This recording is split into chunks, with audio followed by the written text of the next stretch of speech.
Hey, so if you've watched my channel for a while, you may have noticed that on occasion, I like to talk about obscure, indie, or otherwise non-mainstream animation. And if you haven't noticed, well, I do that sometimes, and I've got a couple pretty specific reasons as to why. First of all, it gives me the chance to go into detail on topics that either came from my childhood or I've always had a fascination with but never got to share with anyone else, and that can be a nice feeling. It's encouraging to get others interested in the type of stuff I couldn't bring myself to mention in front of regular people. Secondly, it's just fun covering the kinds of topics no one else would or has. It gives me this sense of discovery covering new ground and setting the baseline for a review instead of instinctually getting compared to someone else. Plus, I don't gotta worry about hecklers telling me how unoriginal I am, and that's always good. But if I were to give one especially big reason for why I look outside of the mainstream sometimes, it's that when it comes to American animation, particularly American theatrical animation, I've found that generally, the less mainstream something is, the more interesting it gets. And I know how that makes me sound, but it's not coming from a place of malice. I'm not some elitist snob looking to see if there's a Criterion release before watching, okay? Not every film can be Freddy Got Fingered, I've come to terms with that. It's just the way of the world. And hey, it's not like the popular stuff is bad or lacking creativity, far from it. If anything, as the years have gone by, mainstream animated films have only gotten more intricate and experimental. The scope of what stories studios are willing to tell has been growing exponentially the last few years, and I'm glad to see it. The industry is making strides, but at the same time, for as much as that experimentation is cool to see, what trips me up is that it does still exist within a line. There are certain boundaries a conventional big-budget animated film often isn't allowed to cross, and I guess in a way the same is true of most film genres, but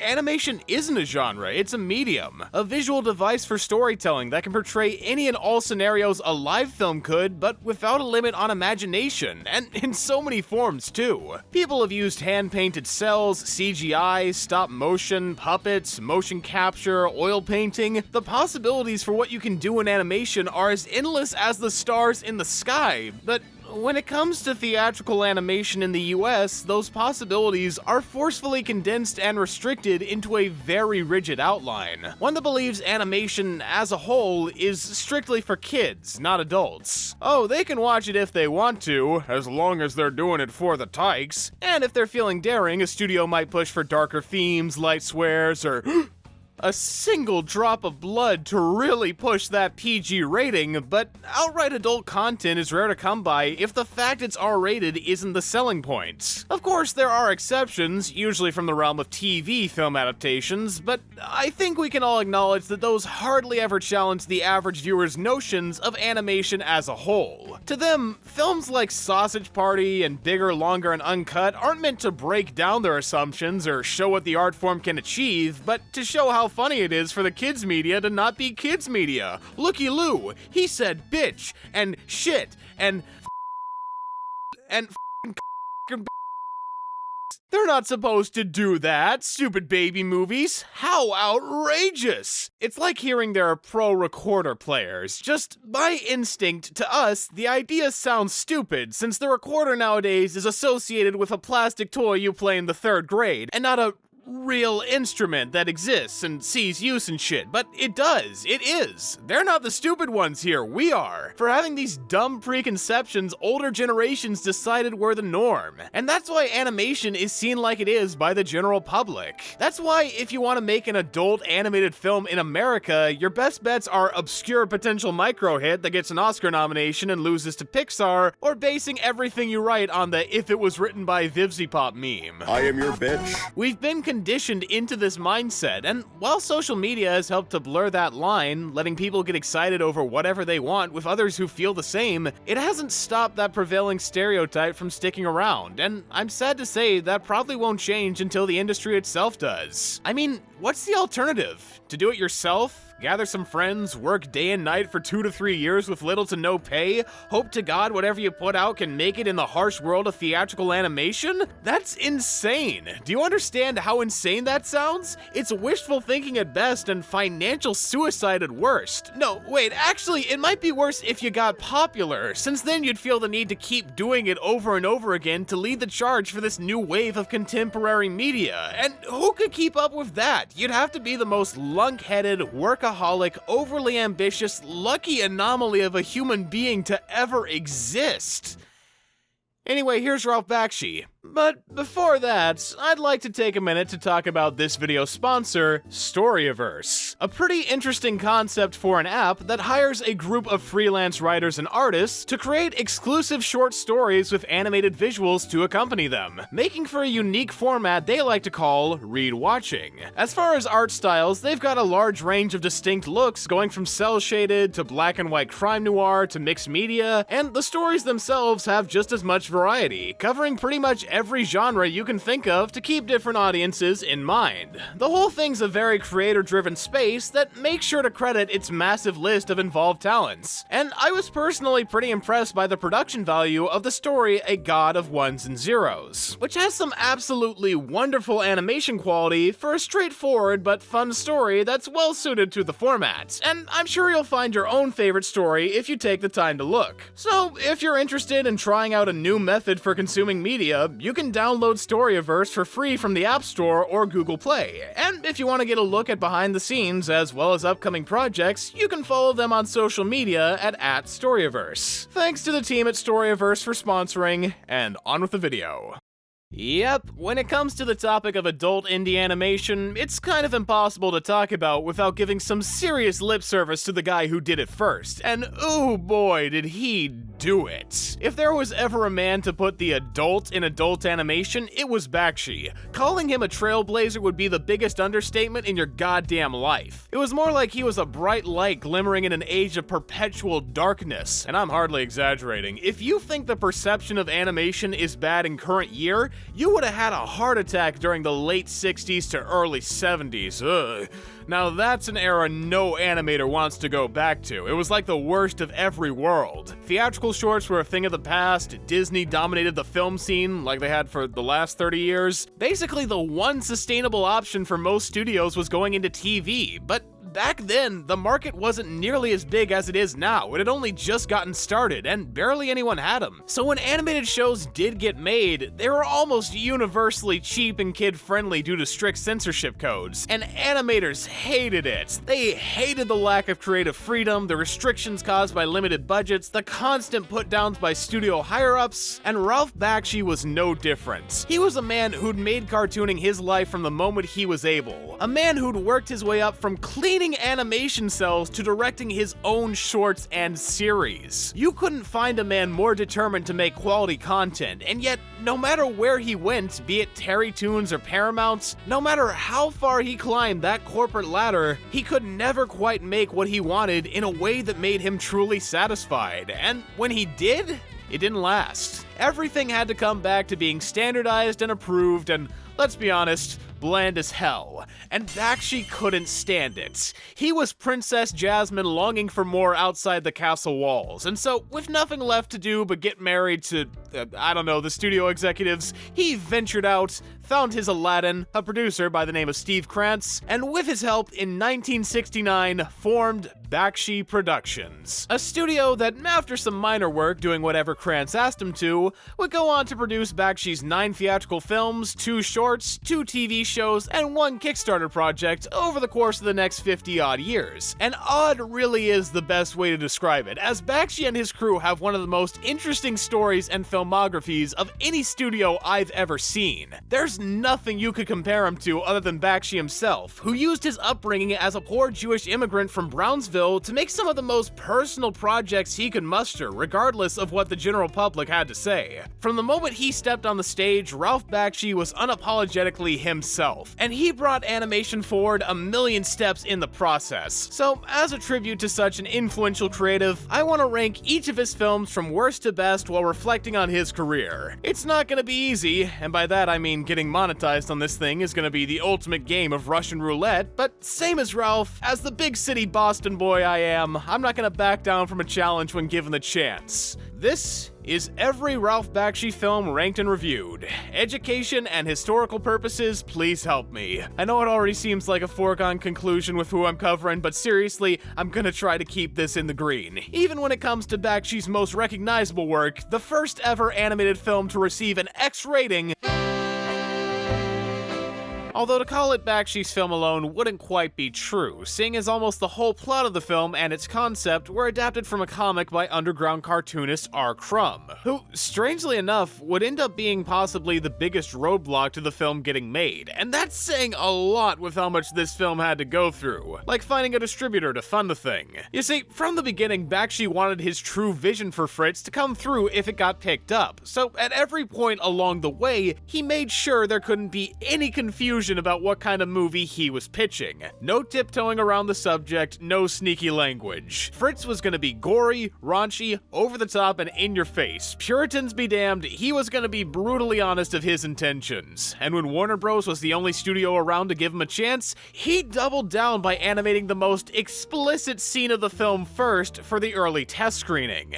A manic, drug-fueled junkyard orgy. No joke. Bakshi certifiably gave zero fucks about offending people, and having been forced to censor himself for so long, he wasn't gonna compromise for anything. So when the executives asked him to tone it down and get celebrity voices, he said no to them right on the spot. The man was just that committed to making his work, and the funny thing is, he didn't really have the room to be so confidently defiant. Like I said, he was an underdog in the industry with a small production company and one producer friend to fall back on for help. So by turning down Warner Bros., he was essentially throwing a Hail Mary on the entire production, and funnier still, it somehow worked out. You wanna guess how? Apparently, on the literal exact same day Bakshi turned away Warner Bros. With no idea how he'd find funding moving forward, he ran into Grindhouse film producer Jerry Gross in an elevator, pitched the idea of Fritz to him on their ride up, and got him on board to fund the project by the time the elevator ride was over. And his office was right below theirs.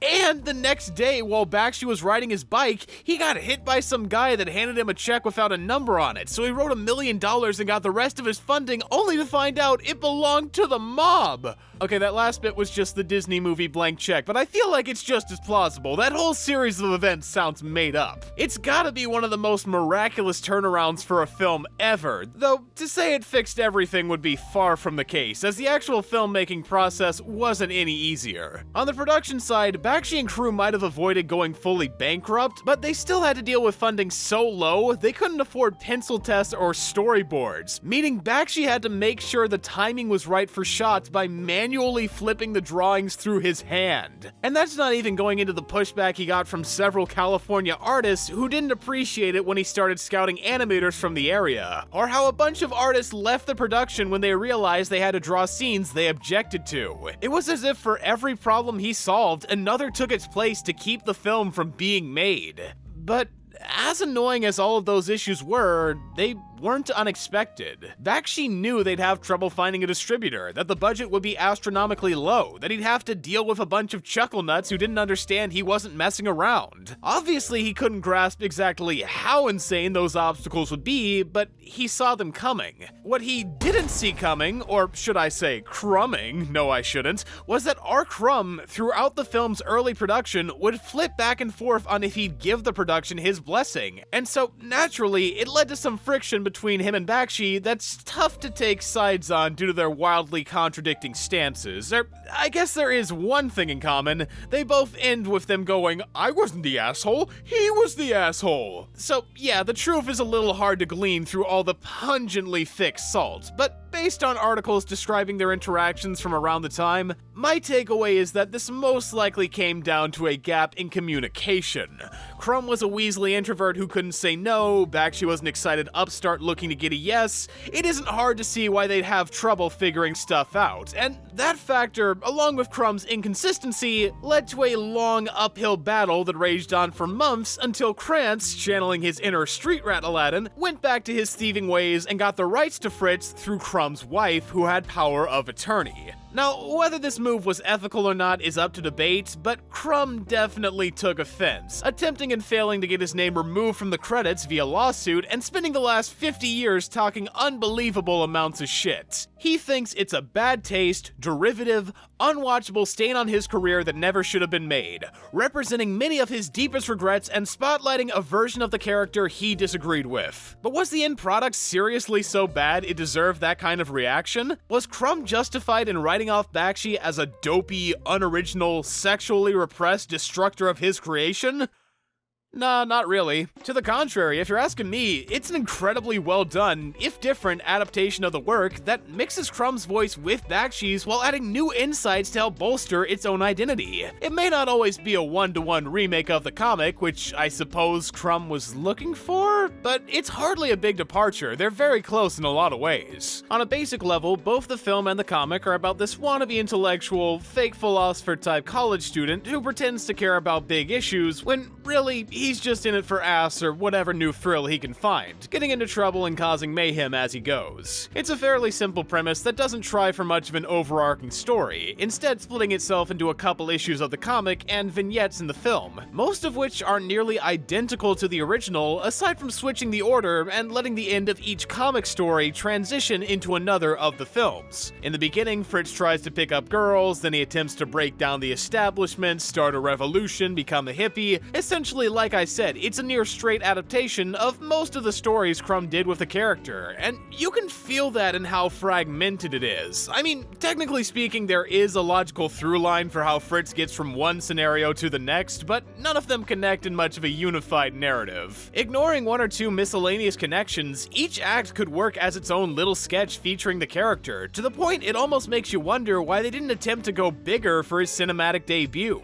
After all, film is a medium meant for telling stories on a larger scale than TV or comics, so why stick to the source material so faithfully over doing something new? Well, apart from Bakshi being a big fan of the comic and wanting to get Crumb's approval, who was known for being fickle about outsiders using his work, I think, and this is where Bakshi makes the film his own, he went for this specific style to try a different approach at cinematic storytelling, connecting each part through their shared themes over more explicit traditional story beats. For example, look at some of the groups Fritz interacts with: the college girls, the cops, and the revolutionaries. Each one of them has a different design, a different ideology, a different stated motive for doing what they do, but all of them have one trait in common: they're full of shit. None of them actually believes in what they say they do, and that's reflected when they're given the opportunity to prove it. The college girls say they're invested in finding the truth and standing with Black Power, but the truth to them is as simple as having a good time, and every comment they make about loving black people is unintentionally racist. The cops want to pretend they uphold order by taking down the scum of society, but they're mostly doing it to feed their egos and engage in the same behavior the moment it's available. The revolutionaries claim they're making a big change in the system, but all they care about is causing destruction and hurting people. No one in this film is exactly who they claim to be other than Duke the Crow, who, in genuinely trying to look out for the interests of someone other than himself, gets shot and dies. Earnesty isn't valued in Bakshi's version of Fritz. Everyone is out to get something, including Fritz himself, but also oxymoronically, as opposed to the comic where he's got no moral compass at all, here, at times, you can see he does buy his own bullshit. Beneath the facade he's peddling for the sake of sex, there are moments that tell you Fritz wants to be a revolutionary or a free spirit, but he can never commit to it because he can't handle the hard parts. He's totally against college until he realizes all the expectations that come along with keeping him there. He's gonna be a leader of the proletariat until the bullets start flying.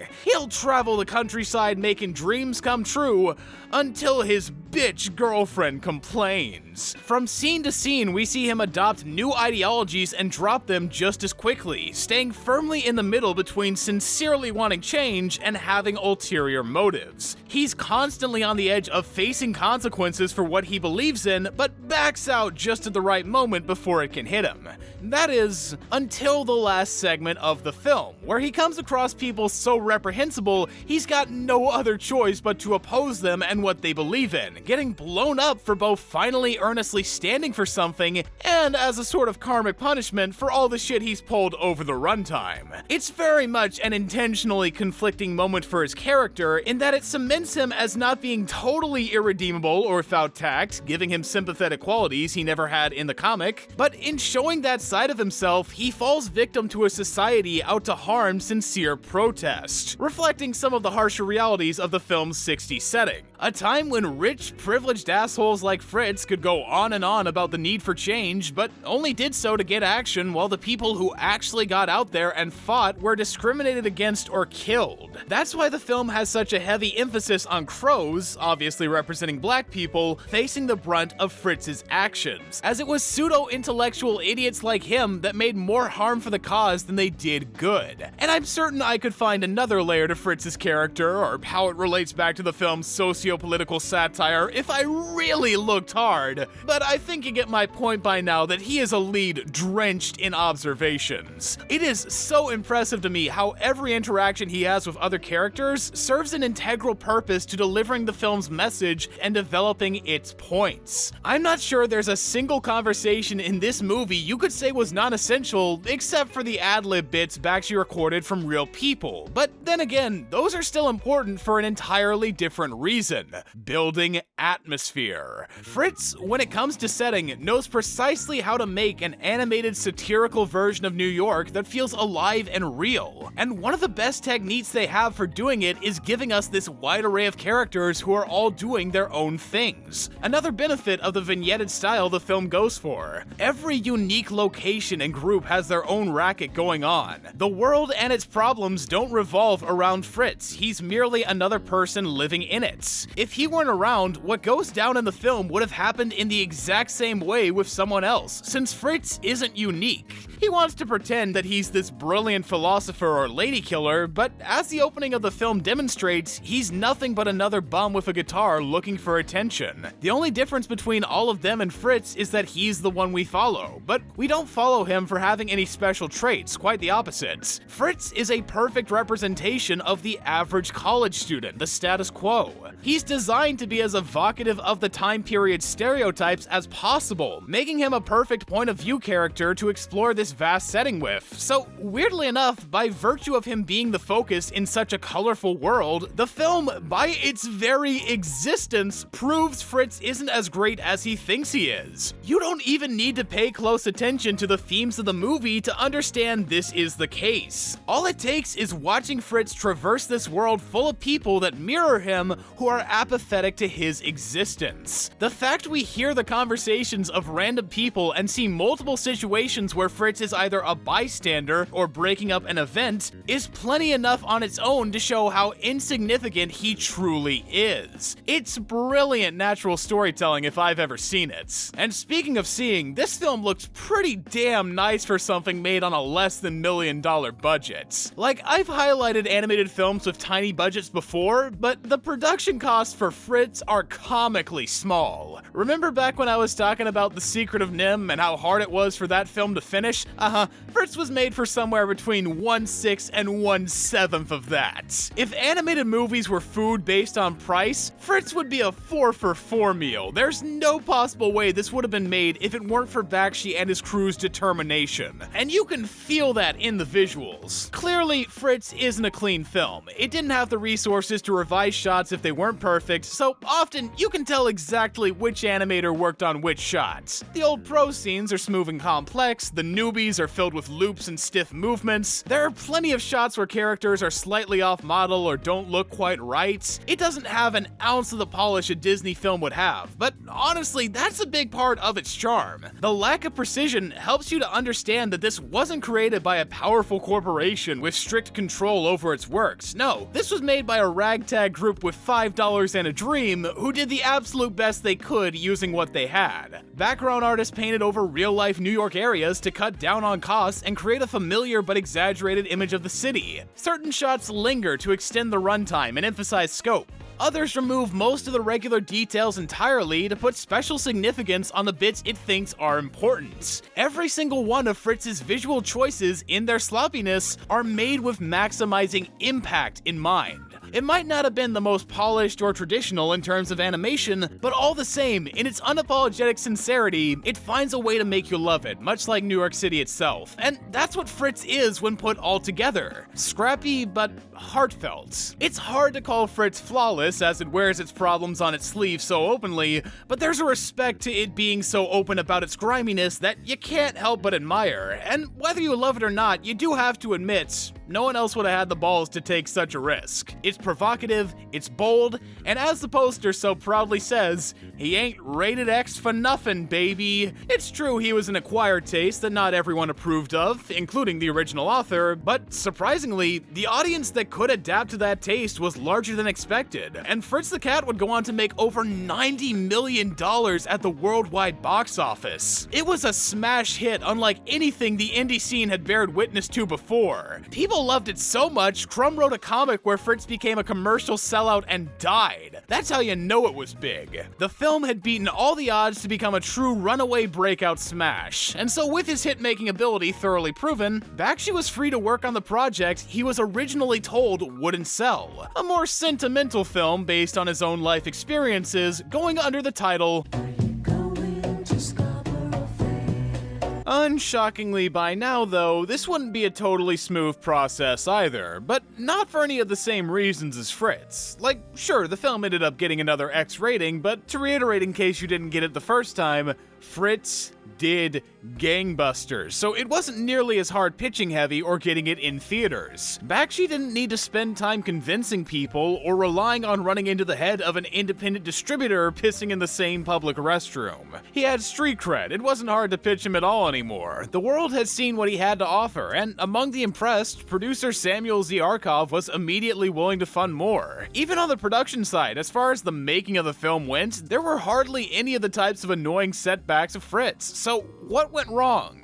Steve motherfucking Krantz. That's right, the guy who encouraged Bakshi to start his studio in the first place. The man who fought alongside him to get Fritz made. Our very own Aladdin. He was the one who came close to dooming Heavy Traffic midway through its creation, and unlike the whole, oh maybe it was both of their faults ambiguity of Bakshi versus Crumb, this is a pretty open and shut case for who was in the wrong. It was Krantz. He straight up lied to Ralph about Fritz being profitable, saying it didn't make any money, explicitly so he wouldn't have to pay Bakshi what he was owed. And this behavior helped Bakshi to realize Krantz was sort of always a gigantic prick. Going as far back as the early days of Bakshi Productions, Krantz mostly used the studio to produce already active TV shows on the cheap after he screwed over the previous ones. That was a majority of their work at the start, and Bakshi never questioned the low pay since he had so little frame of reference. But after this fiasco, he finally saw that Prince Ali was not as he knew him. Yes, the Aladdin shit was all for this moment, what of it? The point is, Bakshi was being gypped, and so doing as Bakshi does, he wasn't gonna let this fake prince take him on another magic carpet ride. It was all lies. So Bakshi decided mid-production that he was cutting the cord after Traffic. For his next film, Ralph was gonna leave Krantz behind for greener pastures. But wait, what does this have to do with Krantz almost ruining the film? It's not like Ralph did anything wrong, he was the wrong Ed, and he chose to seek other support for future projects knowing he wasn't getting a fair shot. What's wrong with that? Well, unbeknownst to Bakshi, Krantz had tapped his phone, as you do, and after hearing that he wasn't planning to stay faithful to Krantz as his sole producer after receiving such an affectionate fuck you, he decided Bakshi had committed treason and kicked him from the production entirely. For real, he tried to kick Bakshi to the curb purely for having the audacity not to ask for seconds after Krantz decided to shit in his mouth and say it was raining chocolate. He seriously thought he could get away with that, assuming Krantz was all the film needed to succeed. And you know, it's weird to think about now, but back then, animation studios could get away with that. As Bakshi himself has mentioned in an interview for Cartoon Brew, back in those days, you didn't know who directed Pinocchio or Night on Bald Mountain. You knew the producer, Walt Disney, so he was the genius. And Bakshi's films could have turned out the exact same if he hadn't fought to get proper billing, or proper-ish billing. If you look at the opening credits of Fritz, and Heavy Traffic for that matter, Krantz's name does still come first before Bakshi's in bigger font. But the fact that Bakshi was credited at all as the writer-director was enough for people to understand he made these films what they were, not Krantz. Bakshi knew it, the fans knew it, and Samuel Z. Arkoff knew it. So thank the Lord he stopped Krantz from removing Bakshi before it was too late, since otherwise it could have ended up like the 9 Lives of Fritz the Cat. Oh, what's that? You haven't heard of the 9 Lives of Fritz the Cat? But why wouldn't you? It was a Steve Krantz film. I mean, Bakshi wasn't involved at all, so it had none of the creative vision or respect for Crumb's source material, resulting in a film that basically embodied all Crumb claimed the original was. But Steve Krantz produced it! He gave the film money! That's a surefire mark of quality, don't you know? But genuinely, it really is a massive relief that Bakshi stayed on for the entirety of Heavy Traffic, as it's a super personal film for Ralph, so giving it to anyone else wouldn't make sense. For Fritz, you could at least partially give credit to the comic, deluding yourself into thinking Bakshi wasn't the special element there and could be replaced, a statement that was later found not to be true. But for Heavy Traffic, no debate. It's pure Bakshi, from the cast to the story to the messages to the aesthetic. All of them draw unequivocally from Bakshi's life and were created to be told in his voice. The main lead is a down-on-his-luck underground Jewish cartoonist living in the slums. The film's main focus is capturing the mood and feel of lower-class New York living through a bunch of cynical, unwound personalities and rough, dilapidated settings. The narrative structure is built around conveying how life is similar to pinball, a game Ralph was obsessed with. All of these elements are directly taken from Bakshi's own upbringing and hobbies, things that would be nigh impossible for another director to properly adapt, especially one who didn't grow up in the hyper-specific circumstances Bakshi did.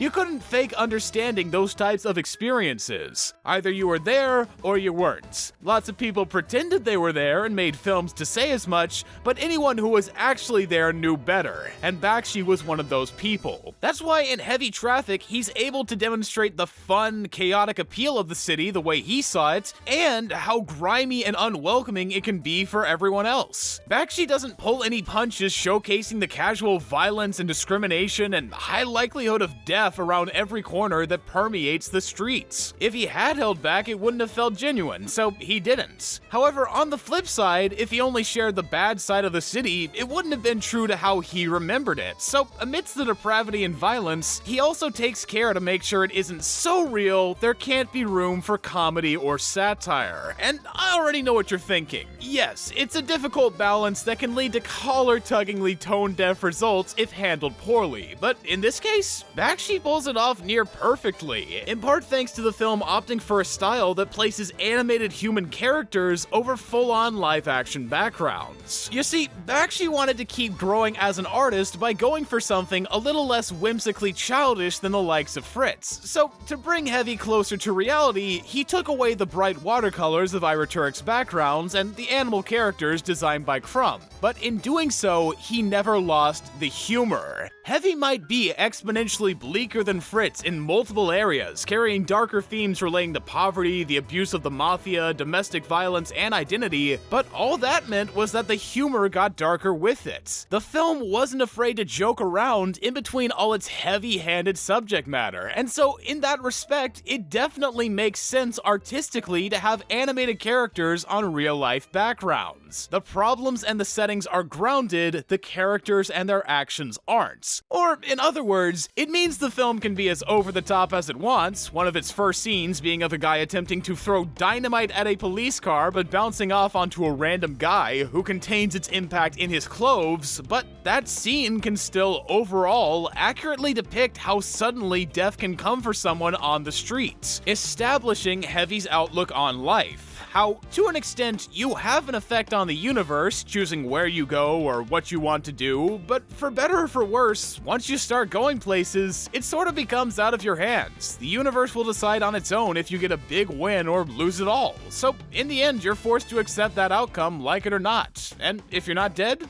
you try again. Life is full of unforeseen ups and downs. You'll never know or be able to control exactly what happens. It's why, littered throughout the film, there are so many direct allusions and parallels to pinball, a game that gives you close to no control of where the ball will go after you hit it. Occasionally, you'll get lucky or have the precision to guide the ball in a certain direction, but from there, the best you can do is hope it heads where you want it to. That's the sensation Ralph wanted to capture, the spontaneity and unpredictability of everyday life in a simultaneously wacky but cruel environment. 1 second you're pitching your idea to a network executive, the next you're beating a guy over the head with a metal pipe, the one after that, you're dead. That's life. It's messy, random, and you can't tell where it's going. Terms that perfectly describe the plot of Heavy Traffic itself, which, to be honest, is barely there. If we want to go broad, it's technically about Michael, a seemingly normal guy in a world of insanity, living day to day until, by chance, he ends up with a bartender, Carol, and tries leaving the city with her for new opportunities, however it takes. But I'm not gonna lie, that's hardly scratching the surface. If I wanted to give a good description of the plot, I'd pretty much have to spoil the whole movie, since most individual scenes or plot beats don't make any sense without knowing the full picture. I could go for the obvious example here and compare it to a puzzle or something where every piece needs to come together before you get it, but that's a bit too organized a metaphor for a movie as batshit as Heavy. Nah, a better description would be that every scene is a single piece of evidence at a crime scene. Separately, you can get a general idea of what's going on, but you're not totally gonna get it till you've seen every footprint and blood-splattered candlestick to figure out why they're all significant. Or at least why most of it is significant, cause frankly, there's so much symbolism and double entendre in Heavy, I couldn't decipher it all if I tried. And I have. I've watched this film a minimum of 3 times. I've looked through interviews with Bakshi, behind the scenes info, Wikipedia for God's sakes. I even read this massive book that ended up being a really useful resource for this whole video, Unfiltered, The Complete Ralph Bakshi, which, by the way, you should check out if you're a Bakshi enthusiast. It's really informative, but nevertheless, multiple scenes in this continue to leave me speechless. Like, with Fritz, from what I could tell, I understood all it was trying to say, more or less, but Heavy is so freeform and loose in so many parts, I can't decrypt it all. Like, what's the significance of Michael's cartoon pitch? Is there a deeper message about the bastardization of biblical stories through the warped lens of 70s counterculture? Is it meant as a further summation of how Michael views the world in comparison to others, the same way he views people through his art? Does it possibly lack a significant deeper meaning and want to be taken as is as a hilarious statement about the disconnect between newer and older generations, as well as the frustrations Bakshi went through in pitching his work to out-of-touch executives? Could it be all of those ideas at once? I don't know.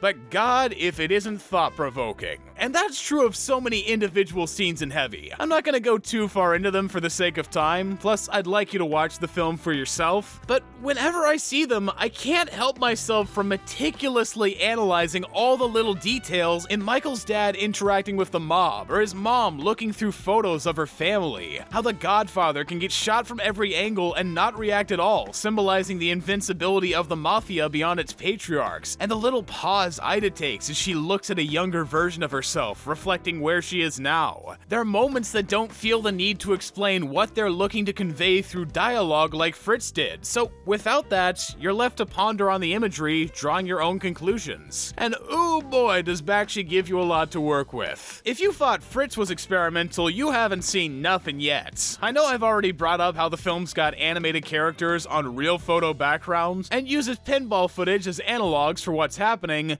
but the 2D live-action integration goes far beyond that. It's got live actors interacting with animated ones, characters watching live-action films, cuts between reality and the animated world. Ralph really wanted to sell the angle of animation and live-action working together hand in hand, not being any different when looked at from the right perspective. He hoped to demonstrate how alike the two mediums are to the average viewer who didn't know any better, a skill he'll go on to keep improving and refining as the years go on. But don't think that he or his crew used the opportunity to slack on Heavy's animation. They went above and beyond with the artistic presentation here, occasionally switching styles or intentionally stripping back the layers to represent how they're simplified to the point of hilarity in Michael's mind. It's done with loads of purpose and makes for far more visual diversity than Fritz ever had, further distinguishing the two as truly separate films in how they approached the visuals. But of course, if you aren't interested in the animation or the style or the artistic evolution or the symbolism or the humor or the autobiographical nature or the realistic depiction of the inner city,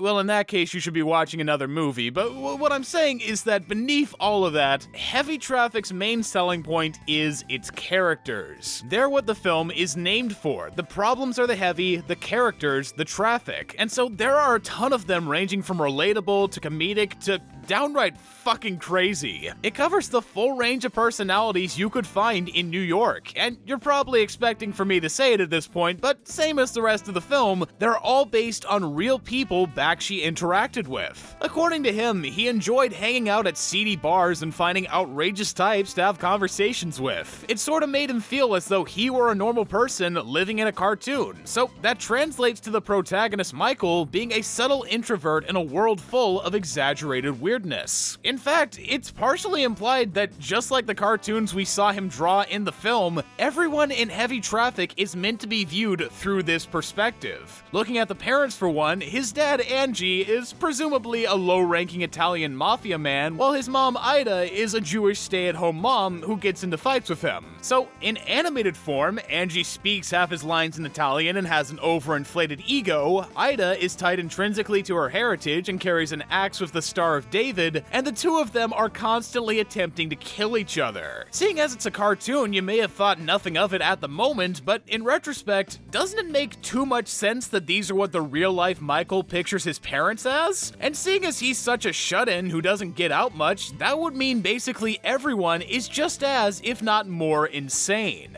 The local hooligans become violent idiots that laugh at anything. The transvestite who keeps getting himself in trouble turns into a raging masochist looking for pain. The disabled bouncer is now a guy with no legs that gets around on a tray. Everyone is distorted in Michael's view, except for Carol, the one person he forms a close personal connection with, the one person he takes the time to know.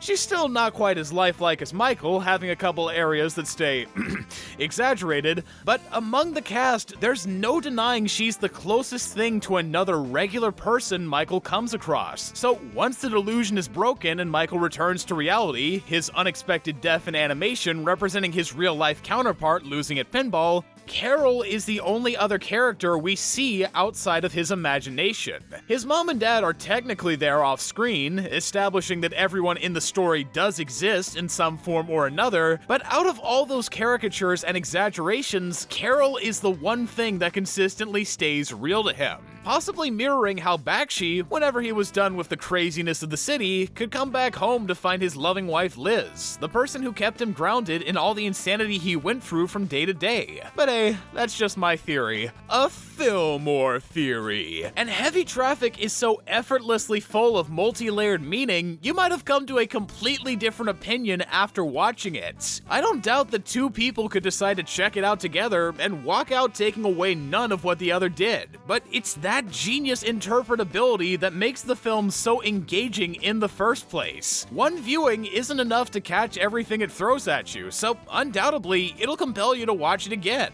It's a movie that rewards repeat viewings for those willing to engage with it, so it's no wonder this ended up making a profit despite being a completely original property. People were drawn to what Bakshi had to say, so now that he'd become the first person other than Disney to have two back-to-back hits under his belt, Ralph finally felt comfortable enough to make his most evocative piece yet. A subversion of Disney's take on the Uncle Remus stories set in a modern-day Harlem.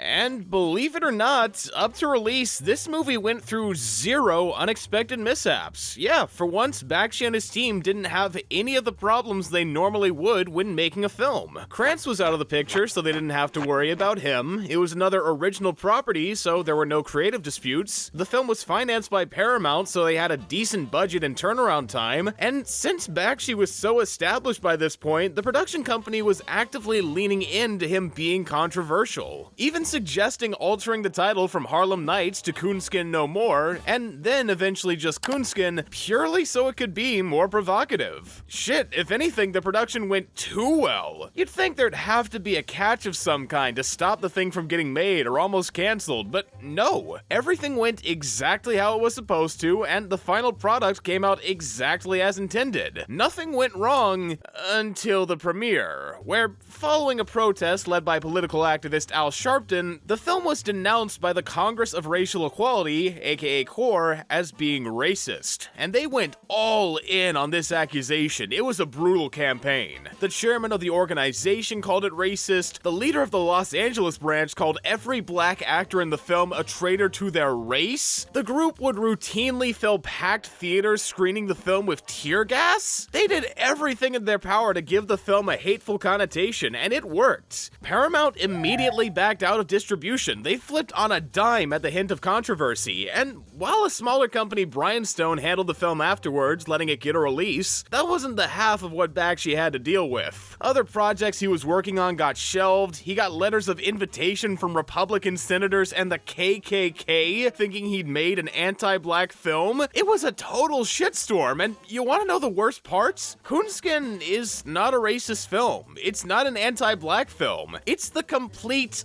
opposite. Hell, for something made in the mid-70s, I don't think you could find a more progressive, revealing, honest film about racial inequality and exploitation if you tried. It's nothing short of Bakshi at his most brutal towards his criticism of white America, and that fits very well with the type of person he was. After all, we're talking about a guy whose parents fled from Nazi-occupied Palestine, a guy who grew up an immigrant on the streets of an impoverished black Jewish neighborhood, a guy who tried to go to an all-black school as a kid but got dragged out by police who didn't want white folks hearing about it. A guy who routinely hired black, female, and gay animators at pay rates higher than anyone else around the time would. A guy who made the main love interest of his second film a black woman in 1973. You couldn't find a more liberal-minded guy if you tried, so how could anyone watch a film made by that guy and come away thinking it was racist? Well, it's actually pretty simple.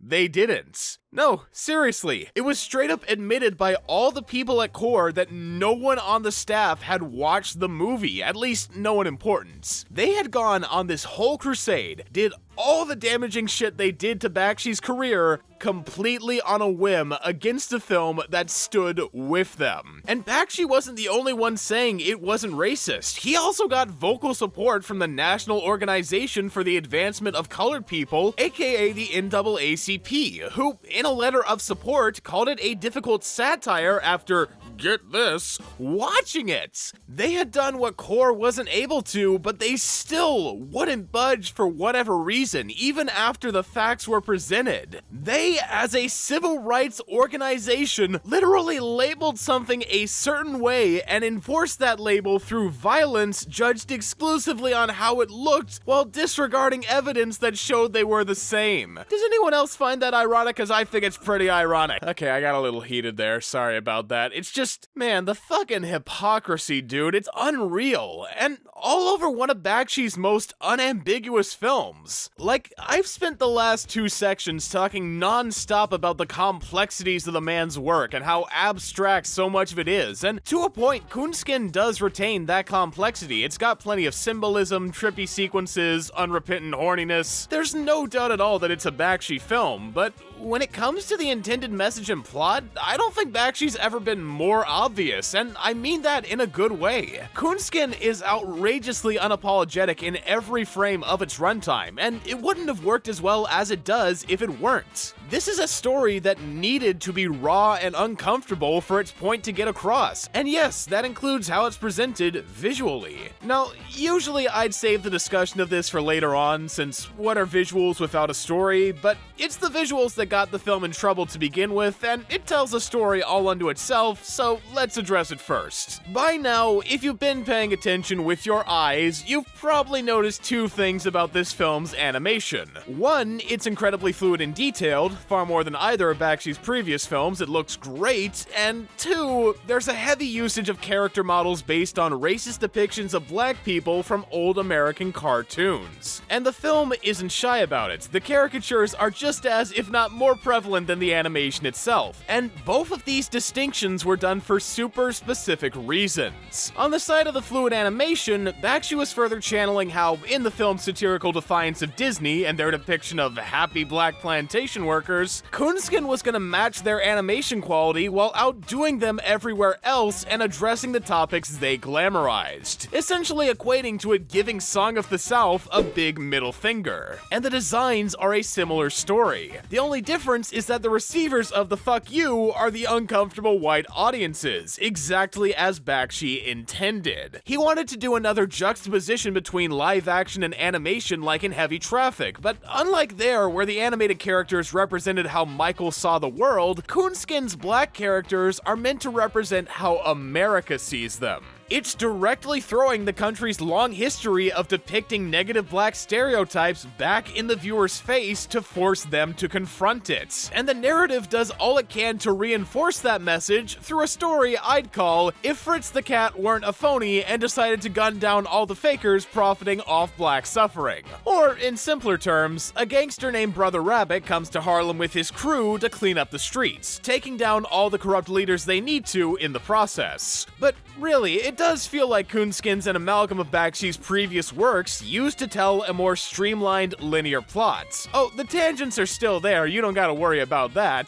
Intercut between the main story, there are a bunch of miscellaneous shorts. It's just that here, they're more focused on specifically channeling the hardships of the black experience, whether it's losing a spouse to poverty or finding value in the little things white people throw away or take for granted. And of course, I couldn't mention the tangents of Coonskin without bringing up Miss America, the sexy personification of the American dream that literally spreads herself open for black people looking to fight or win her over, only to shoot, bludgeon, and mock them at every opportunity because she knows she can. Yeah, when I said this movie isn't subtle, I meant it. They go hard, pun very much intended, and the story just accentuates that hardness by having each of the group's rabbit fights represent a negative influence or oppressor on the black community. And it surprisingly isn't just limited to the whites. There's actually a wide range of villains here, from black nationalists saying to kill the whites but secretly working on their payroll, racist cops that work with black drug rings, mafia men pitting minorities against each other. It's a set of villains that correctly shows how black people in America have been victimized and beaten down, but doesn't shy away from demonstrating how they can equally be led astray by people claiming they have their best interests at heart. There's a mix of celebration and critique of black culture while sticking up for it in the face of adversity, is what I'm trying to say. For white audiences, the film forces us to look at how we've characterized black people by presenting stereotypes and supposed American ideals to essentially shame us. While for black audiences, it demonstrates how they can unintentionally fall into those stereotypes if they let the oppressors manipulate or control them.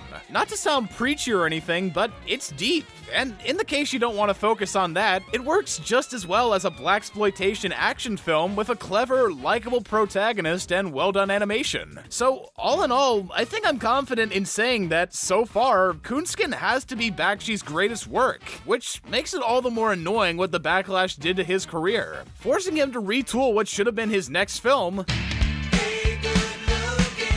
But then again, it wasn't just Coonskin that made Warner Bros. Hesitant to release Bakshi's tribute to the 1950s. The main conflict was about greasers fighting a black gang, so that obviously didn't help, but what really put the brakes on Hey Good Lookin' was its presentation, which was meant to take Bakshi's animation live-action splicing to a whole new level. Now, I didn't bring this up too much when I was talking about Coonskin, but if you remember from the Heavy Traffic section, I talked about how Bakshi didn't like the idea of one being seen as better. He thought the two were equally valid methods for storytelling, so in an attempt to break the stigma over time, he slowly started bringing them closer together with each film. In Fritz, the characters were animals, but they acted like humans and lived in a world traced from real-life photos. In Traffic, the characters were animated, but they lived in a real world. In Coonskin, characters would walk on live-action backgrounds, and the film would cut from animation to live-action seamlessly like they they were part of the same reel. With each new installment, Bakshi was getting closer and closer to total synchronization, and Lookin was gonna finish it by taking animated characters and putting them in a fully live-action setting, having them interact with real actors for a full feature over 13 years before Roger Rabbit made it popular. And unlike Roger, for Lookin, it wasn't meant as a gimmick. The film didn't acknowledge the difference between the live actors and animated ones. It was total assimilation, and they did it too. This wasn't a pipe dream. They finished the movie despite a couple setbacks. It was fully set to go, and Warner just decided it was so unwatchable they wouldn't even test screen it. The executives were that unconfident people would like it, believing the film had too much live action for what they were promised. And for most films, that would have been the end. The studio had looked at the finished product that they funded and decided it wouldn't come out unless the whole thing was reworked without any additional budget to correct what they didn't like. Most people would have given up, and justifiably so, but by this point, you should know that Bakshi isn't most people. He was too stubborn to let his baby go, and so, to keep his project from going under, over the course of the next 7 years, Bakshi used residuals from other films and as many favors as he could pull to make the thing totally animated. He may have been forced to give up the vision he'd always had for what animated films could be, but he wasn't gonna let the story go, and shockingly enough, he did end up getting it out there as limited as the release was. His perseverance ended up bearing fruit, and while I wouldn't say it's his most substantive or daring film, I can for sure see why he wanted to save it. The best word I could use to describe Hey Good Lookin' is that it's a vibe movie, you get what I mean? Like Lady and the Tramp, that's a good example. It's one of those types of movies where not too much happens, that's mostly carried by the cast and the little moments they share together on the way. It's not too deep,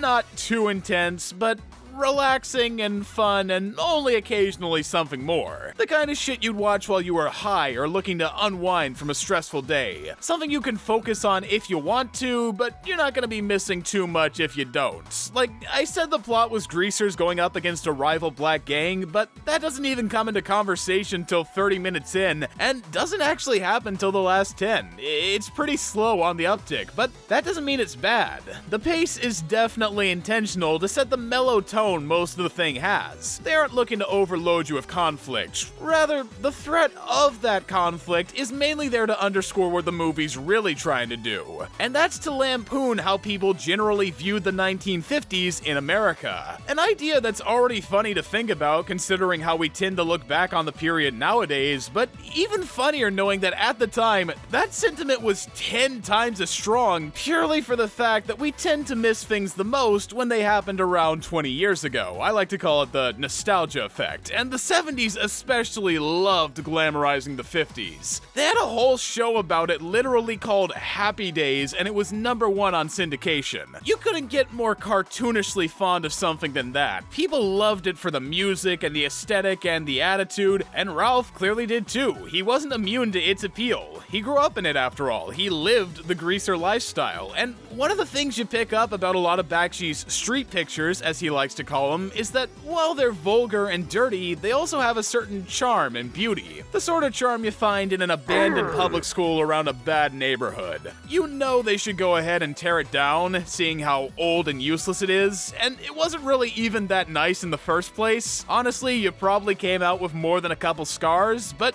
despite all that hardship and bullshit, it still gives you fond memories of hanging out with friends. Intentional or not, the place had some positives to look back on, and Hey Good Looking acknowledges that through its tributes to the era. You can tell it enjoys the fashion, how everyone had a million zippers and painstakingly pulled back their hair. It loves the music and comes equipped with this great original soundtrack mimicking the classic rock of the time. There's a certain draw to how innocent it felt knowing that World War II was over and you didn't have to worry about much. That's why I call it a vibe movie. It knows precisely how to capture what was so likable about the period, but all the same, in its reverence, that doesn't mean the film's delusional. It knows just as well there was an undertone of racism, sexism, showboating, and so on. And it demonstrates as much through the cast, more specifically the leads, Vinny and Crazy Shapiro, who represent two radically different sides of the same problem.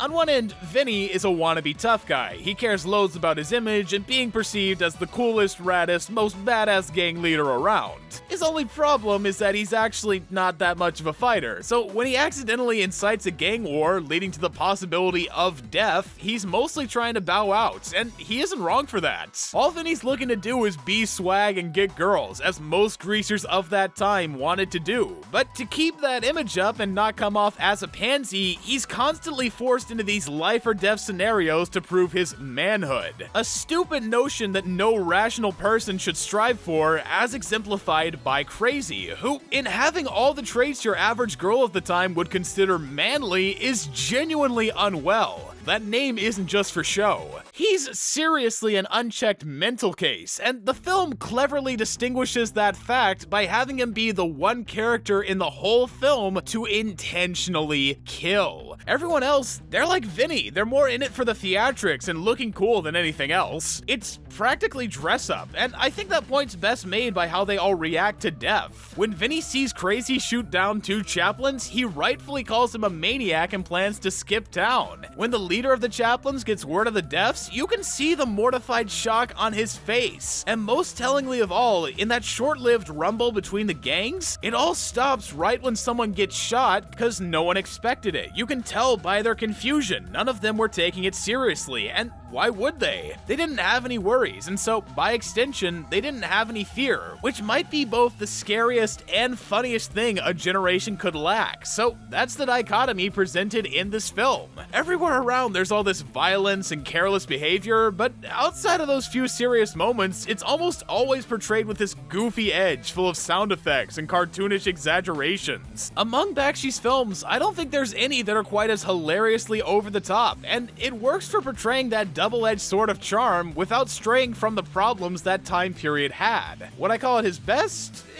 No, there are better, but Lookin' does and says all it wants to, and I happen to personally love the style it goes for, so I'd recommend it if you're into that sort of mellow, laid-back kind of vibe. It's a shame this didn't come out the way it was intended, as I'm sure those vibes would intensify to unknown heights if Bakshi got what he wanted, but regardless, the end product is worth seeing, and if anything positive did come from its shelving, it got Ralph to experiment with high-concept fiction over realism, pushing him to create his 1977 sci-fi fantasy.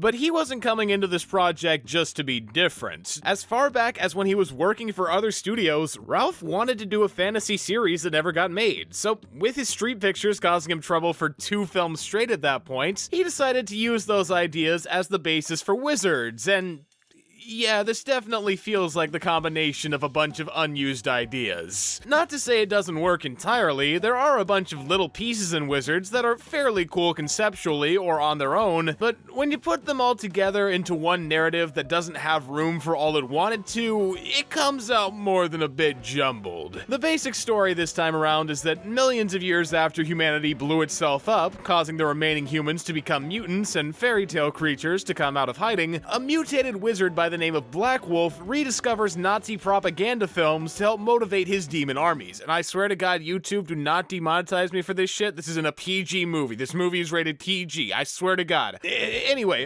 with the world at stake and war on the horizon, the only one who can stop Black Wolf is his pure opposite twin brother, Avatar, who goes questing with a group of warriors to stop him before it's too late. Now, as you can tell if you've read any fantasy before, or haven't for that matter, this whole premise is very reminiscent of Lord of the Rings. I mean, I've never been all that into Lord of the Rings myself, it was never something I had the time to check out, but even as someone with an extremely vague understanding of that series, I can tell this is inspired, and that's not necessarily a bad thing. Lord of the Rings was one of the most popular fantasy franchises ever. It isn't weird for Bakshi to want to take notes and make what he sees as an Americanized take on its ideas. But one thing he should have kept in mind when being so referential is that Lord of the Rings is long. I'm talking really long. Over 1,000 pages split into 3 books, to be precise. The shit was spacious. J.R.R. Tolkien had the room to flesh out whatever concepts he wanted to cover. Meanwhile, Wizards is 79 minutes, not even an hour and a half. It's short for an animated film, let alone a regular one. There isn't nearly as much room as what Tolkien had, so therefore, theoretically, for Wizards to reach its full potential, it would have either had to keep its focus set on the right track or had an exceedingly tight script to fit everything in. But neither of these are Bakshi's style. His films are chronically unfocused, loving to go off on tangents whenever humanly possible, and he loves to give scenes time to flesh them out or add ambience. His filmmaking attitude is all wrong for the type of movie he's looking to make. This isn't a story that can call for long tangents. This isn't a plot that can meander. There's too much to cram for the script to play fast and loose, but it does, and so that leads to a number of issues. For instance, with how much time's devoted to bits of comedy and overly extended fight scenes, most of the important info doesn't have time to be naturally explained, so it's conveyed almost entirely through narration, containing several scenes that devolve into essentially cleaned up storyboards to deliver exposition dumps. And when it isn't wasting time or hitting you with 10 pages of world building, it's presenting ideas that sound interesting in theory, but don't get anywhere close to enough development. Like how the assassin turned guide robot Peace is always mentally fighting Black Wolf's control. A cool concept, no doubt, that could have had some greater implications on Black Wolf's powers or his control over his citizens, but nope, it's just mentioned the one time to explain why one of the party members, Eleanor, briefly betrays them, because she couldn't fight off the temptations like Peace could. And speaking of the characters, their arcs across the film are about the same in that they've got plenty of potential, but there isn't enough exploration between point A and point B for them to be compelling. For some, in fact, it can be downright baffling the places their characters go if you don't pay attention, particularly Avatar, who spends the whole movie being hypercritical of technology, hypercritical of violence, looking to preach love and kindness over Black Wolf's tactics, shunning the people who dare to use his weapons even against him. And then when he's face to face with Black Wolf near the end of the movie, he just pulls out a Luger and caps him. It's a moment that's kind of infamous for how out of nowhere and what the fucky it is, since how else are you supposed to react but with what the fuck? And you know, in a way, that is the intended reaction to this scene. It's supposed to shock you. But a lot of people I've seen talk about the movie don't seem to realize that this is the conclusion of a character arc for Avatar that started from his introduction. See, in the beginning, Avatar is totally indifferent to the idea of fighting Black Wolf, as he's a pacifist who prefers using magic for simple pleasure. And over the course of the film, he tries sticking to this philosophy as best as he can, avoiding conflict and restraining himself from needless aggression. In the end, though, his words can't get through to the mutants of Black Wolf's country, and he knows it won't get through to Black Wolf himself either. So, in the face of undaunting evil with no other option, Avatar uses the weapon he was so against to take down the oppressor, demonstrating that while pacifism isn't wrong, it can't solve every problem either. Sometimes violence is the only option to get shit done, so Avatar chooses that option. There is a little confusion about if Avatar planned to shoot Black Wolf from the beginning or not, seeing as he uses a gun we've never seen before, implying he always had it, but I think the intention is that Avatar always considered the option, carrying the weapon as a last resort, and across the journey, came to see it was all he could do.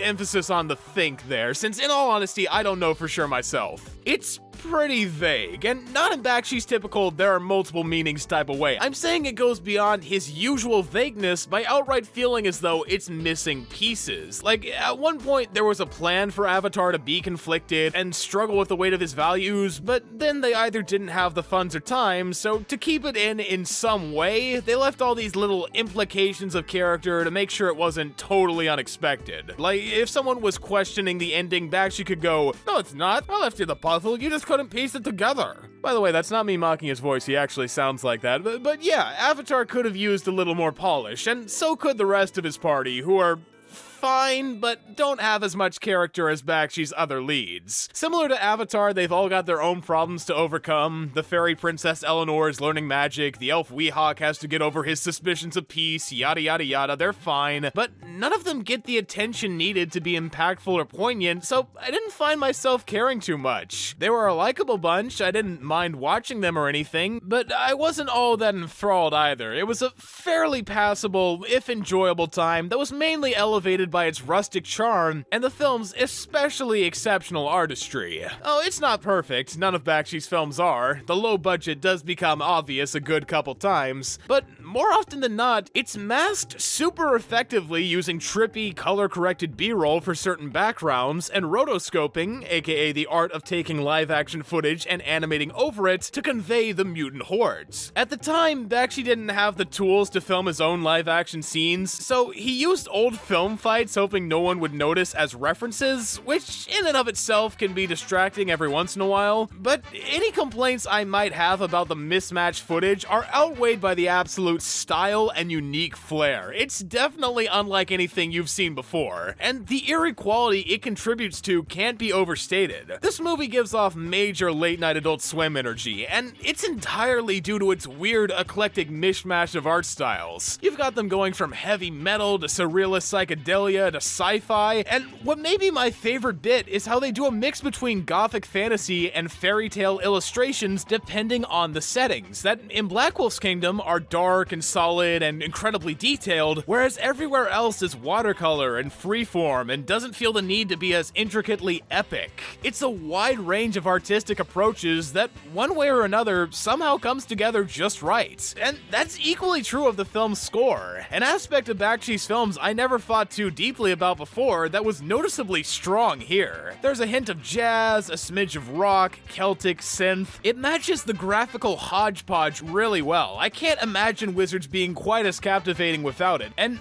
really, that's its greatest strength. The characters aren't amazing, the story doesn't have the room to be as big as it wants to be, the themes aren't anywhere close to Bakshi's most profound, but the aura of the picture, the mood, fantastic. From a visual and audio standpoint, I've got no complaints, and that phenomenal atmosphere along with its ambition are presumably the main factors that led to it doing so well despite Fox's predictions. Yeah, according to Bakshi, they apparently thought Wizards wasn't gonna do much at first, so when the release date came, they trickled a handful of screenings down to college towns thinking it would fizzle, and were shocked to find that people couldn't get enough. They ate the thing up. And so, while Fox couldn't put it in too many theaters due to Star Wars coming out 3 weeks after, the film ended up being a moderate success, proving Bakshi could handle fantasy. And it wouldn't be his only successful shot at the genre. Remember when I name-dropped...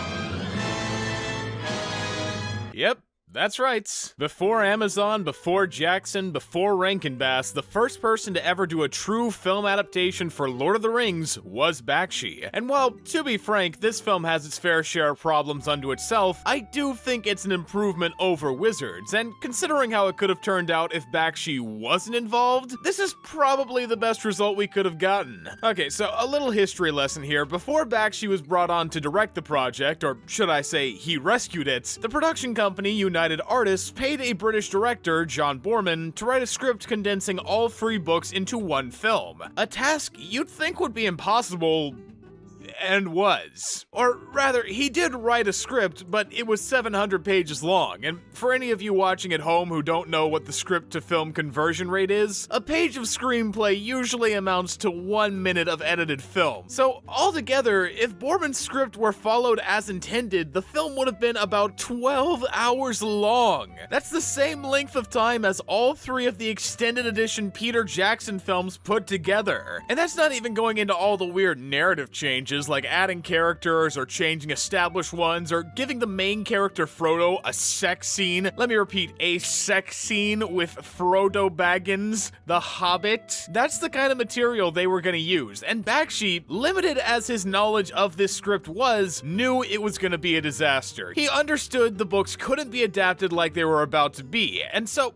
being a fan of the series who wanted to see a proper adaptation, he pitched a trilogy of films that would later be bumped down to 2, and with the help of producer Saul Zaentz, got the rights as well as funding to make the film in his image. With one deal, Ralph had gone from being inspired by Tolkien to directly adapting him, and in my opinion, it does a pretty good job. Though, for the record, I should also clarify that in case my tangent in the Wizards section wasn't clear enough, I have absolutely zero connection to the books or the Peter Jackson movies. My Lord of the Rings knowledge pool goes about as far as the South Park parody, so I may very well be missing some important adaptation info that's lost in this version. But keeping it real here, guys, I don't have the time to sit down and read 2 full-length books for one section in this already massive project. It just isn't worth it, sorry. I know I'm a guy who likes to talk about things as adaptations, but you're just gonna have to go without it this once. I don't have the time to look at both, but I'll tell you what I can do. As a consolation before getting to what I like, I can bring up where this being an adaptation obviously works against it, even as someone who hasn't read the books. Like, for example, the pacing of this, while significantly improved from Wizards, isn't perfect by any means. It is still adapting 2 long-ass books into one 2.5-hour film. So the moments where corners are cut aren't hard to pick up. A weird jump cut here, an exposition dump there. It isn't hard to see they're packing a bunch of plot into a small space, and to an extent, I can forgive it thanks to the traditional fairy tale setting, you know what I mean? It takes a very classical approach to the atmosphere and tone. They've got loads of old formal English dialect, there isn't much in the way of comedy, it's the sort of thing where you could unironically hear once upon a time and totally be expecting it, so with that in mind, I can look over a couple old man with booming voice drops a sagely monologue scenes. It fits with the world.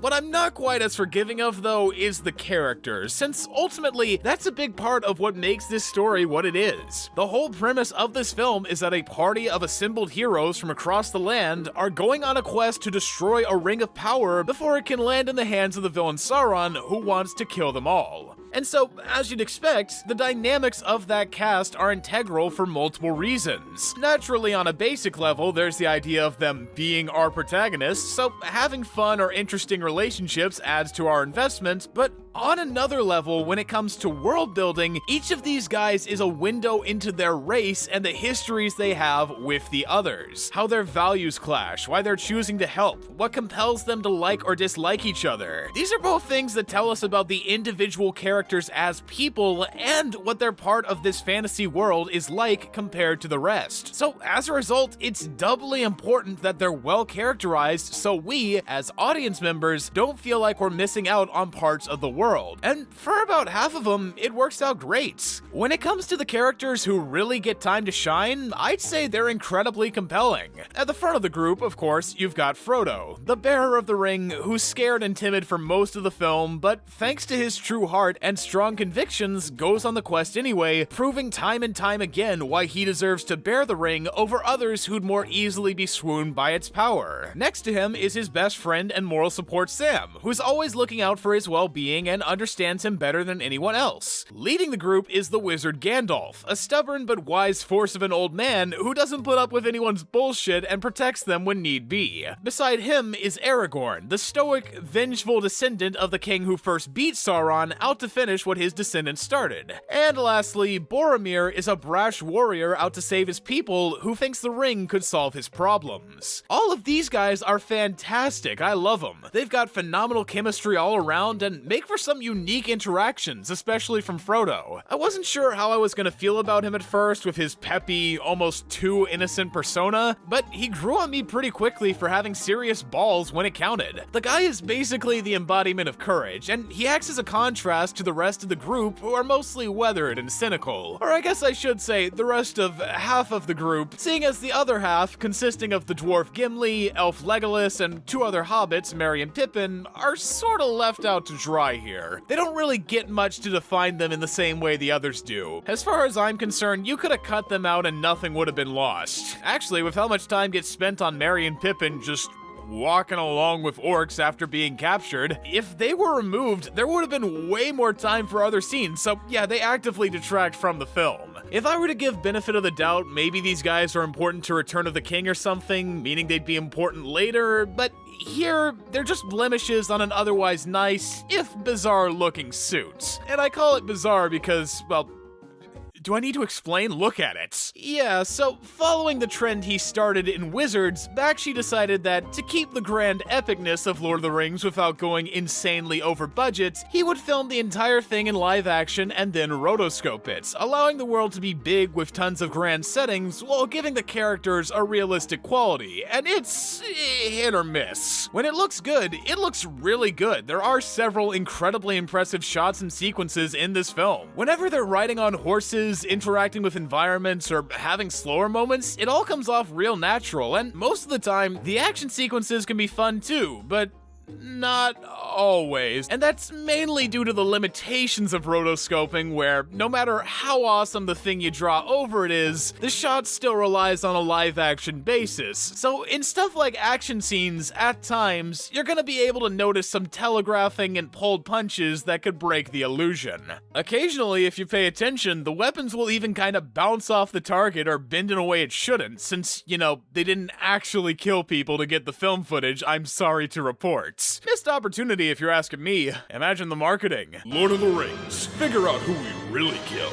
That would have put more butts in the seats. But seriously, as it is, the rotoscoping is used just as poorly as it is fantastically, especially on the faces. My god, there are enough uncanny valley expressions in this thing to fill a book. It can get rough. But at the same time, with how limited their resources were, I can't complain too much. It does look like they did the best they could in the conditions they had. I mean, there wasn't even enough budget to fully animate all the characters. Half of them are regular footage that's been color-coded and solarized, giving the effect where the final product comes out monotone with extremely crushed blacks. And I'm not gonna lie, they make it work. It blends weirdly well with the drawn characters to create this storybook aesthetic you wouldn't find anywhere else. And the monotone shading helps to hide the imperfections of the real costumes. It's neat. I just wish they'd stick to using it only on certain characters consistently across the film. That's how it is for the orcs, and they look sick, other than the times where it's clearly a couple guys in black morph suits, then it looks stupid, but even so, they've got a look going that distinguishes them from the 2D animated heroes. There's an overt visual difference. Is what I would say if the heroes didn't also go into live action for random scenes, and I do mean random. You're never gonna be expecting it when it happens, but you will know. It's not something you're gonna miss. You can put animated faces over them all you like, movie. I can tell they're live action by the frame rates. You're not slick, but again, I do understand why this is the case. Up until Spider-Verse broke the record last year, this was the longest American animated film to date, so when the corners had room to be cut, they needed to do it. I just wish it was less often, since it could have given an interesting contrast between the heroes and villains, which I think is what they're going for. They most likely had that vision in mind, and it works out a majority of the time. It's just that the budget and format got in the way of keeping it like they wanted, and that's a good way to describe the whole film. Ambitiously admirable, but forcibly inconsistent. Hypothetically, it could have been better if they let certain characters go or had the budget to fix mistakes or add moments, but all those elements were out of their control, so it's about as polished as it could be under those circumstances, and while that isn't amazing, it's still above average. I enjoyed it. And although audiences were split on if they liked it or not, partially for how the story was technically incomplete, and the studio wouldn't let Bakshi put a part 1 on the title, thinking it would drive people away, there was enough interest for it to make a profit. So the next section must be about its sequel, right?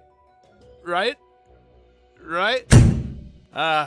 Should've known. Even when he gets what he wants, Bakshi can never quite escape a film without some kind of mishap, but hey, in this case, maybe it might have been a blessing in disguise. United Artists were strict. They gave hard deadlines to fill and narrow borders to fit in, the exact conditions Bakshi left to start his studio in the first place. So, with him free from their clutches and out of the headache that is adapting other people's works, maybe it was a sign to go back to basics with something grittier, punchier, something that says, "This is America." Wait, shit, that one's taken. How about...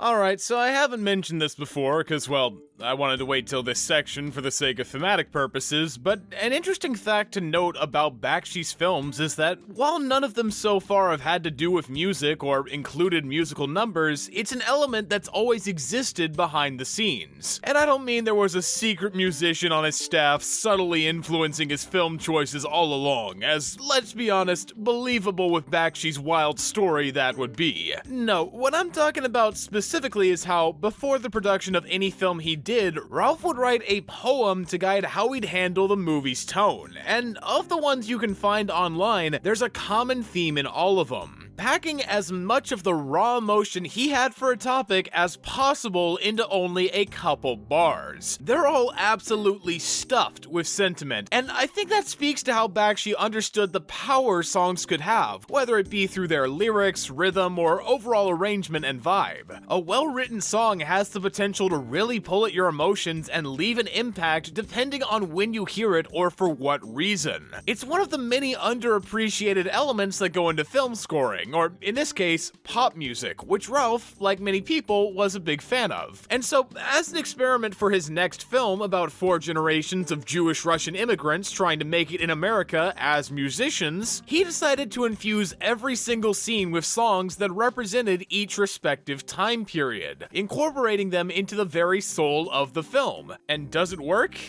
Hell to the yes. This movie rocks, and as a matter of fact, in many ways, I'd say it's the perfect distillation of Bakshi's career, mixing the best qualities of his old and new styles while adding something I never thought I'd need from one of his films, but absolutely blew me away here. This shit is a wild ride with more than a few unexpected twists, but before I get to what exactly those twists are, I first want to bring up what it takes and improves on from Bakshi's other works. The easiest to pick out, I think, being how it handles the idea of life's unpredictability way better than Heavy Traffic, and that's saying a lot considering Heavy Traffic was centered around that theme. The whole point of that film was to get across how fast and unforgiving the world can be on a day-to-day basis, how wacky and wild your life can turn out when you don't expect anything from it, and that's conveyed greatly in Heavy. I felt the spontaneity and unexpectedness, but 2 flaws in how Traffic presented itself that American Pop highlights are the amount of time it took place over and how loose the narrative could be with its lead. You see, like I said before, Traffic wanted to give the impression life is like a game of pinball. At the start of each day, you get to push the ball into the game, but after that, you've got little to no control over where it goes. And Traffic demonstrates that through how differently Michael winds up at the end of the film compared to the beginning. At first, he's a dorky cartoonist looking to live off his art. By the end, he's dead, and all for reasons that were totally out of his control. That's life. However,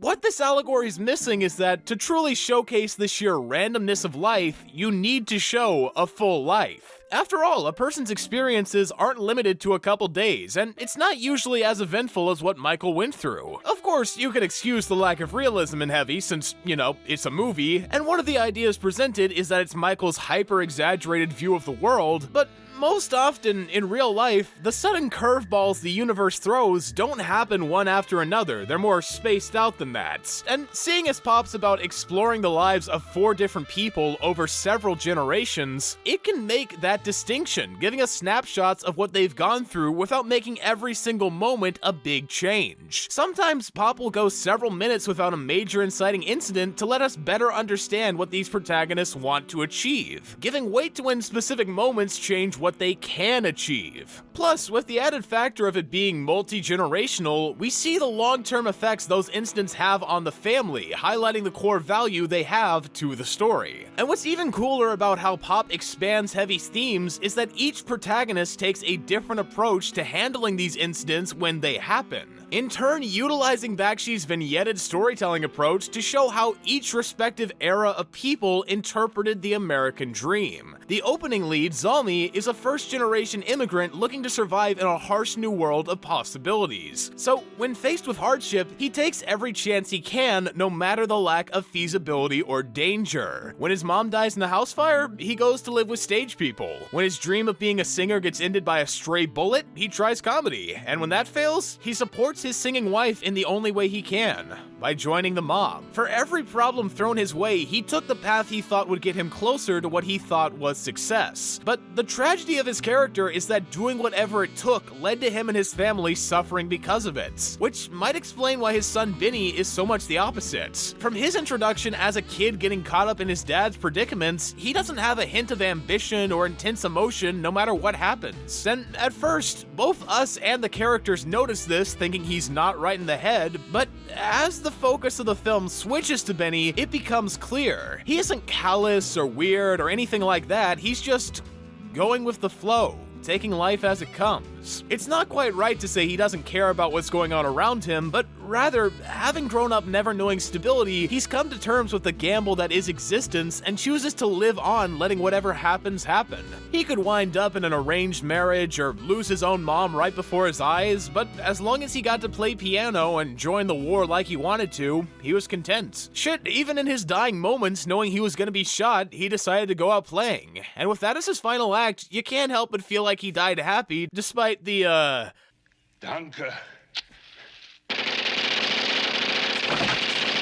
that, since he didn't let the world stop him from living his best life. He knew where he wanted to be, unlike his songwriter beatnik son Tony, who, with no clue what to fight for or against, up and runs away whenever he's faced with a problem he doesn't expect, and that attitude leads to him ruining every great opportunity he's given.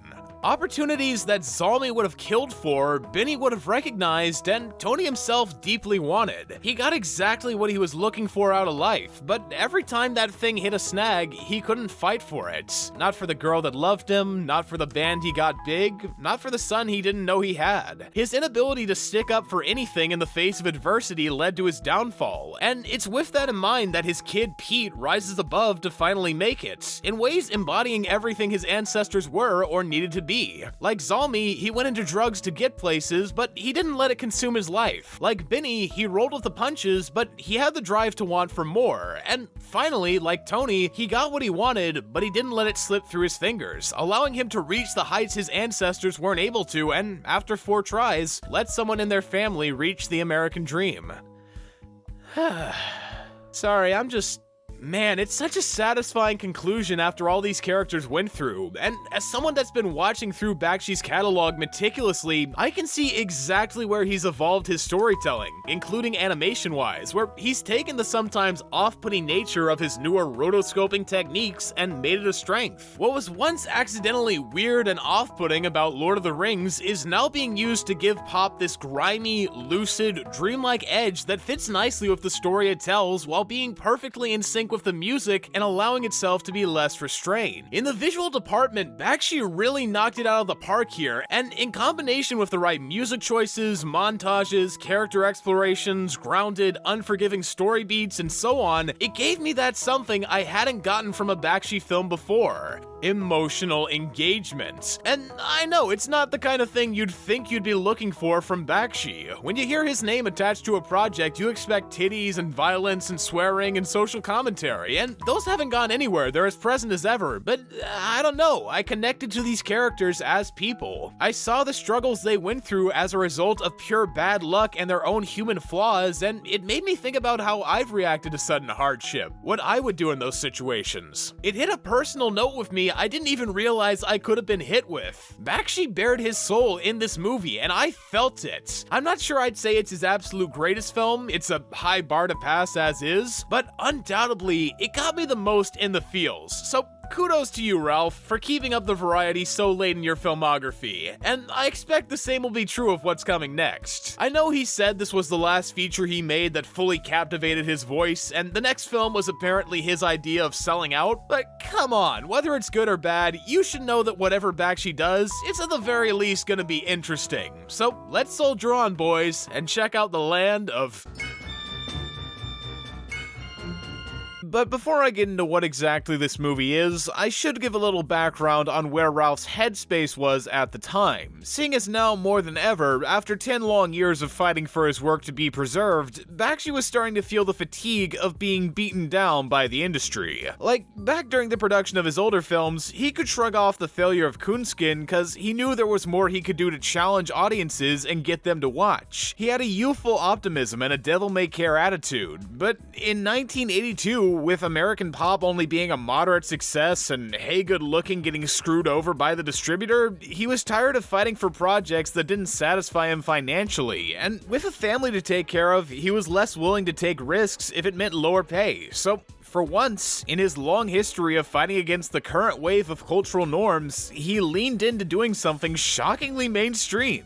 A blockbuster fantasy epic about a scantily clad or heroically bare-chested warrior saving a scantily clad princess from an evil ice wizard that looks like David Bowie. Yeah, he was going all in, and Bakshi wasn't planning on roughing it alone either. He needed some new artists to give this a current voice he couldn't make by himself, and so on the producing side, he brought in his friend from the underground comic scene, Frank Frazetta, probably best known by 80s fantasy geeks worldwide as the godfather of fantasy art, and in the writing chair, he brought in the duo of Gary Conway and Roy Thomas, who 80s comic geeks might recognize as the creator of The Punisher, among other achievements, and the fucking editor-in-chief of Marvel Comics after Stan Lee stepped down. No lie. That was the kind of firepower Bakshi was working with for this film. And that's not even taking into account all the newer talent like a young Peter Chung, years before he created Aeon Flux on storyboards, or a soon-to-be iconic painter Thomas Kincaid doing backgrounds. It was basically the Expendables of nerd shit, and let's just say it turned out like the third Expendables movie, if you know what I mean. Wait, actually, a lot of you probably don't know what I mean. I'm trying to say it was disappointing, particularly on the writing side. Visually, this is awesome. I wasn't sure where Bakshi was gonna go with Rotoscope following Pop, but in combination with Frazetta's strong character designs and line work, this looks downright gorgeous at points, and it's twice as impressive with how far Ralph was willing to go out of his comfort zone for this film's style. It doesn't match his loose, cartoony realism at all, leaning way further into graphic realism, but that's what this film needed. Fire and Ice looks like a living Frazetta painting from the lighting to the detail to the effects, and it doesn't get lost during action scenes or when fictional characters interact with them. You can tell Bakshi has mastered the process of building shots exactly how he wants them to be, and with the help of talented artists like Chung and Kincaid, the world comes to life. It's so much more effortlessly cinematic than anything Bakshi's been able to pull off so far. The only thing I could point to as being objectively worse was the lip syncing, but when this is the script you've got to work with, I can get why you'd want to rush through anything spoken. Oh lord, the dialogue in this film is... It's getting colder. Cold comes from Necron. I know. Downright comical. If you told me this was written by two seasoned creators versed in handling fantasy, I would not have believed you. In fact, I would have been convinced you were gaslighting me into thinking I hadn't written this myself in 7th grade. It's so rudimentary and underwhelming in every regard, I almost feel like it'd be redundant to criticize with how easily anyone could notice what its problems are, but I'll try anyway. So, first of all, nothing that happens in this comes about logically, and it's the funniest thing on earth. I swear to God, there are so many moments across this story where it'll start out like, oh, what a peaceful interaction. Truly, my heart is full of whimsy. And then a sea monster will come out of nowhere, or the ground will crumble and the music will get real intense, or those weird-ass Neanderthal subhumans will kidnap them without making their presence known until that second. And it's always so unintentionally jarring. These moments have no build-up, and a lot of the time, they don't have any payoff. You know what it reminds me of? A D&D campaign. That's what the plot of this movie is. It's a bunch of random encounters to cover for a non-existent story that boils down to Ice Guy steals Fire Girl, Loincloth Man follows, things happen, Ice Guy dies, the end. It's not something you're supposed to care about from a writing perspective. You're meant to enjoy the fun of interacting with things along the journey, but I'm not playing. I don't get to think of my own ways to get out of these situations, so all I'm looking at is a nonsensical series of bullshit with characters that are about as interesting as an Imagine Dragons song, and that's hardly the half of it. To call these guys one-dimensional dimensional would be an insult to the first dimension. The main fucking character, Lorne, doesn't even have his name revealed until over an hour into this 80-minute film. He's that barren of identity. They might as well have not given him a name at all. Really, he's just guy that runs away from things. And hey man, he's good at running. Usain Bolt sprinting track and field has nothing on how well Lorne can sprint away from conflict. He's surprisingly a massive bitch for most of the film, and I don't think it was intended the same way it was for the love interest, Princess Tigra, who's obviously gotta run away from conflict. I mean, how else are we gonna see her titties, and her ass, and her boobies, and her rear, and her cans? How are we gonna be able to observe those through her three-piece G-string if she isn't constantly bouncing around? And look, I'm not knocking the film by any means for having priorities, I'm just describing everything there is to her character. Don't get mad at me for describing her main assets, as well as her main chest sets and thigh sets. Okay, I'll stop. Aside from her on the protagonist side, we've also got Darkwolf, this gruff, mysterious guy that wants to kill David Bowie, who, frankly, should have been the protagonist purely for the fact that he gets shit done. In the first 30 minutes, he saves Lorne's ass without even trying, and then when he finally becomes a major part of the story, he's pretty much the main driving force. He kills the subhumans Lorne and Tigra are running from, he tracks Tigra when she gets kidnapped, he leads the charge against David Bowie by way of Pterodactyl, and he beats David Bowie's icy voodoo magic through sheer force of will. Darkwolf is that guy, and for once in this whole movie, his voice actor is actually decent, but no, we had to focus on Lorne and his exposed ass. Oh well, at least he gave us this incredibly unfitting yell. And good people of the jury, isn't that what it's all about? No.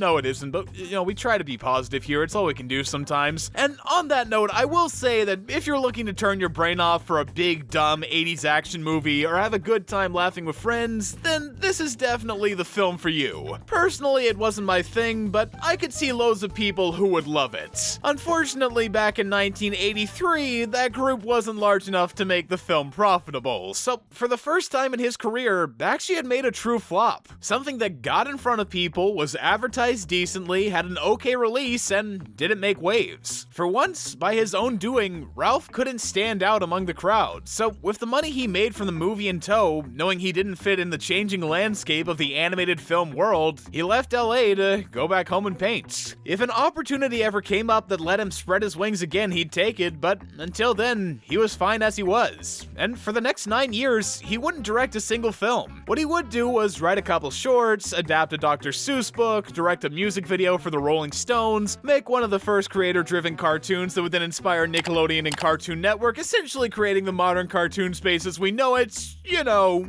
the huge. It's not related to his film, so I'm not gonna go too far into detail, but trust me, it is interesting. And with all certainty, I can tell you the guy never stopped innovating. He kept going till he could come up with one final idea to end his film career out on a bang. And when he found it, that idea would, against his wishes, morph into the infamous... And I say it was against his wishes for the reason that while he did direct the film, as was mandatory of his contract, Bakshi was screwed over when it came to scripting, and it's a mighty injustice if there ever was one. The way the story goes is that following several films where he had all the control and therefore all the headache running a production company, Ralph wanted to be more like the kinds of directors who just focused on what was in front of them and didn't have to worry about whether there was toilet paper in the bathroom or not. He was willing to give up a bit of control if it meant having less to do. Problem was, he gave up just enough control for the new producers to take his original pitch and sand it down until only a fraction of what he'd come up with was left in the script. Remember back in my Don Bluth video when I talked about how Pebblein the Penguin was forced to change so many scenes he disowned it? Imagine that on steroids. We're talking a near total departure from the concept Ralph got Paramount to buy, which by the way, sounded super interesting. Apparently back in 1988 during his stint in television, Ralph went to see Who Framed Roger Rabbit, and being inspired by its mastery of an art he was never allowed by studios to do, the thought of it being back on the table gave him ideas for a hard R horror take on what Roger did. A film that would take the element of 2D cartoons interacting with live action characters and use it to tell a story about a freak born from the sex of a human in tune who goes to the real world to kill its father for abandoning it, in turn discovering it doesn't really understand its dad and giving insights into how children often adopt their parents' worst traits. It was personal, it was dark, it was horny, it was Bakshi at his most creative, even wanting to somehow incorporate the character being half cartoon and half live action into how it looked. He had so many ideas to give, and production seemed to be going great, but then everything changed when the main producer of Cool World, Frank Mancuso Jr., who Bakshi had swiped up after he had a falling out with, get this, Don Bluth, wasn't happy with the film's direction, having produced several horror films already and not wanting this to be what he was known for. So, in an effort to differentiate the project from the rest of his catalog, Mancuso essentially got Bakshi to do another film. He came up with a new concept to pitch around, he hired new writers to handle the script, he hired Kim Basinger as the villain to give the movie some star power, and since Basinger, for whatever reason, wanted to show the film to sick kids in hospitals, this already mangled new script was Frankensteined even further to hopefully be PG, eventually settling for a very early PG-13. Oh, and the new direction Mancuso was looking for, turns out it led to a dead end, cause for the life of me, I can't decipher who this is meant to appeal to. It's so confused about its identity on every level, I just...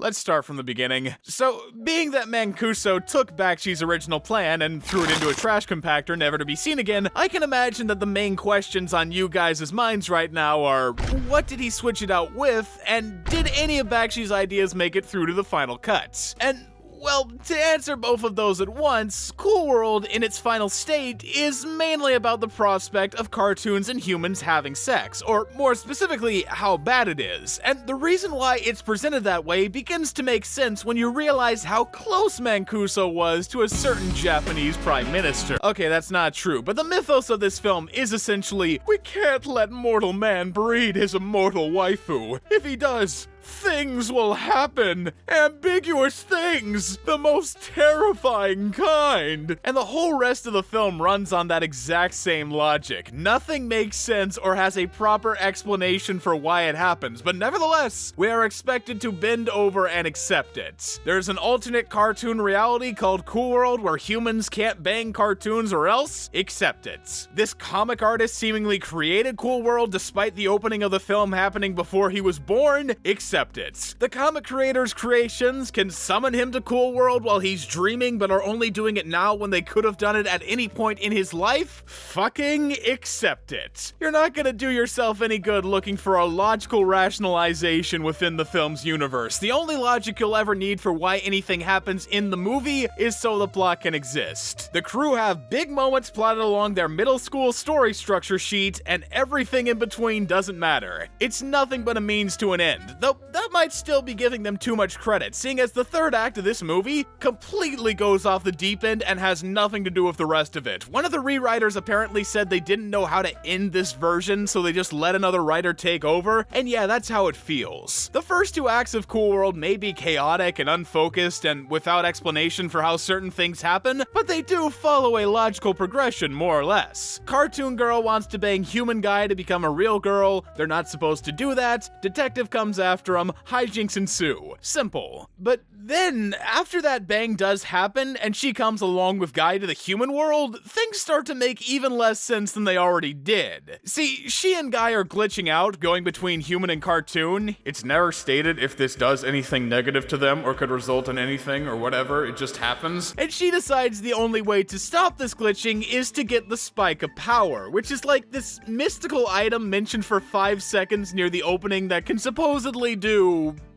something. They don't elaborate on what it can do for her or why she would know, she just decides she needs it to stabilize. But when she does find it, it doesn't stabilize her as a human at all. It turns her back into a toon and opens a portal to Cool World for a bunch of other toons that somehow can turn humans into toons by touching them, slowly making the real world like Cool World. And she acts as if this is what she intended all along, but isn't this the opposite of what she wanted? Wasn't her goal to escape Cool World and feel the things humans do? do, doesn't that come undone when she's turned back into a toon? I mean, she talks about them being free, quote unquote, like they're ancient beings from hell out to wreak havoc for their years of imprisonment or something, but what is she free from? She turned back into a doodle. Nothing has changed other than she's in a new place. What's the difference? Oh, who cares? Guy touched the spike too and turned into a superhero for some reason, so he can stop her reign of terror by covering the hole the spike was filling in a matter of 5 minutes. It's actually that short. I was honestly impressed by how the insanity was able to end as quickly as it started. And then it's just over. Fuck you! I'm sorry if that came off a little tedious, but I had to do a play-by-play of that last act. You wouldn't have gotten how absolutely out of left field it was otherwise. There is no fucking cohesion. I've heard of people struggling to come up with a conclusion before, but this is on a whole nother level. I can see why the guy that wrote it was uncredited. He probably blackmailed the producers into leaving it off. But then again, who knows? According to one of the writers, Mike Grice, their stuff was altered too, so maybe it's none of their faults but someone else's. That's totally possible. You don't get to the point Cool World's at without way too many revisions from up top. It's a project that reeks of executive meddling, forcing people to endlessly rewrite portions of the script until its original meaning is all but lost. Nothing makes sense or flows together because by the time investors stopped giving notes, the intended meaning and focus were completely forgotten. So much of this film is nothing but white noise, just random events that happen purely to fill time for lack of something better to show.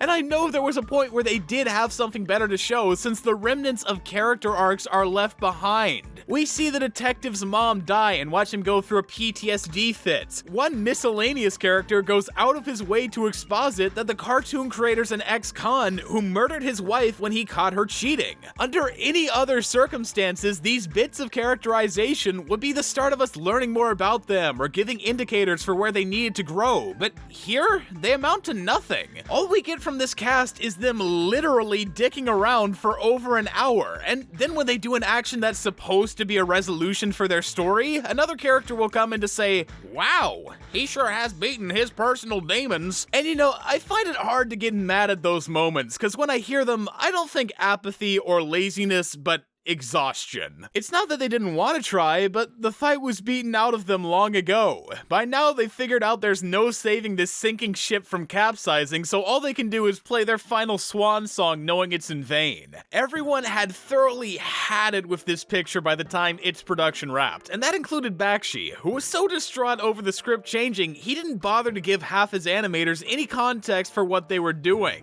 He just told them to use the budget they had on drawing something funny, and so several times across this film, during what would otherwise be regular scenes, a bunch of characters will just run by in the background or take up screen time doing nothing. They've got no purpose, and in any other film, I would have been asking why they were there, but much like what happened to the staff, this movie broke me down so hard I didn't question it. In fact, whenever it was pure cartoon antics, I was kinda glad, since at the least, I got to look at pretty animation without it being horribly integrated to mix with live-action characters. I didn't have to think about how bad the green screen was, or how flat the surroundings looked, or how poorly directed the live actors were. Nope, I could just lean back, look at the pretty pictures with the cool backgrounds, and pretend I was watching some surrealist short film. Better than trying to make sense of it in the context of the film, I can tell you that much, but even so, when I look at the animation, I can't help but think about how restrained it is compared to Bakshi's other works. In terms of presentation and style, it's gotta be his most ambitious film yet, but when it comes to what's being done with that style, you can clearly tell he's been told to cut back on the violence, the sex appeal, the weirdness. It's still there to an extent, but it's not nearly as far as I've come to expect from Bakshi whatsoever, and that brings me back to the topic of this film's intended audience. There isn't one.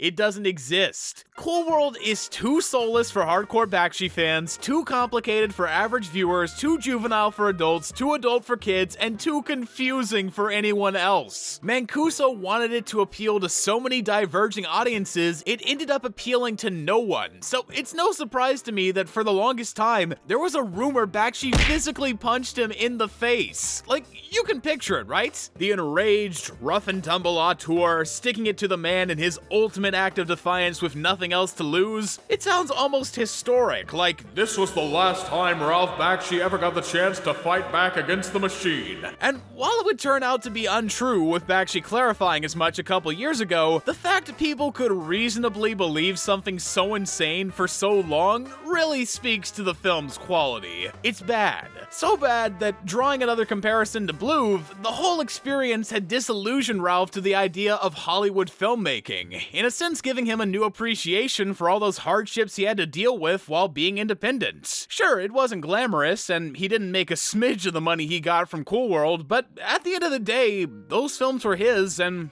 Cool World wasn't. It was a product. A nice looking product, but a product nonetheless. And I'm glad to know it wasn't the last thing Ralph worked on while still in the industry. He deserved to go out with a big bang, and what better way to do that than to come full circle with his career and make the first ever TV cartoon exclusively for adults. Hell, it even got prematurely canceled after a season because Bakshi wouldn't give up his old writing crew for a new one. I don't think there could be a more fitting end to his professional career, and seeing him come back in 2015 to do an independent short he never could just reinforces to me that no matter how old he gets or what resources he has, Bakshi will always be striving to do what no one else in the industry would ever expect. And if he didn't have the drive to rise above preconceptions to tell those stories however long it took, the animation industry as we know it wouldn't be the same. You're a real firecracker, Ralph. And so while now I'm gonna give my personal ranking of how great all your films are, I hope you know that I have respect for all of them, knowing the work you put in and the ambition they had, regardless of if it could reach its full potential. With that said, here we go. At the bottom of the list, unsurprisingly, we've got Cool World, followed by Fire and Ice, Wizards, Lord of the Rings, Hey Good Lookin', Fritz the Cat, Heavy Traffic, American Pop, and at the very top, Coonskin. I've been Just Stop, you've been waiting for this for long enough, and thanks for watching.